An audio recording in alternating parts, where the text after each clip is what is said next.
അസ്സലാമു അലൈക്കും. ഇന്ന് ഞാൻ പറയാൻ പോകുന്നത് നമ്മുടെ പൊന്നാര ഹബീബ് നബി സല്ലല്ലാഹു അലൈഹി വസല്ലമ തങ്ങളെ സ്വപ്നത്തിൽ കാണാൻ വേണ്ടിയിട്ടേ ഒരു സ്വലാത്തുണ്ട് കേട്ടോ. അത് നമ്മൾ 300 പ്രാവശ്യമാണ് കേട്ടോ ചൊല്ലേണ്ടത്. അത് നമ്മൾ മനസ്സിരുത്തി നല്ല ഭക്തിയോട് കൂടി ചൊല്ലണം കേട്ടോ. എന്നാലും നബി സല്ലല്ലാഹു അലൈഹി വസല്ലമ തങ്ങളെ നമുക്ക് സ്വപ്നത്തിൽ കാണാൻ കഴിയും. ഒരു ദിവസം കൊണ്ട് നമ്മൾ 300 പ്രാവശ്യമായിട്ടത് ചൊല്ലേണ്ടത്.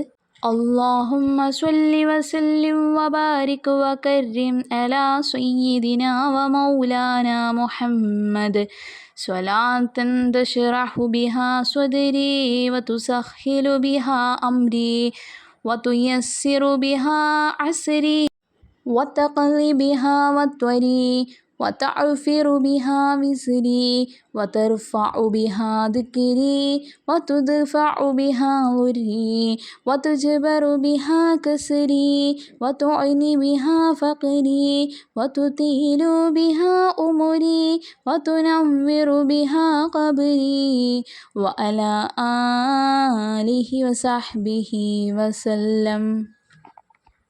അപ്പോൾ ഇൻഷാ അല്ലാഹ് പൊന്നാര ഹബീബിനെ എനിക്കും നിങ്ങൾക്കും എല്ലാവർക്കും കാണാനുള്ള തൗഫീക്ക് പടച്ച റബ്ബ് നമുക്കെല്ലാവർക്കും നൽകട്ടെ. ആമീൻ എന്ന് പറഞ്ഞുകൊണ്ട് ഇൻഷാ അല്ലാഹ് ഞാൻ ഈ വീഡിയോ നിർത്തുകയാണ്. പുതിയ വീഡിയോ ആയിട്ട് ഇനിയും കാണാം. അസ്സലാമു അലൈക്കും.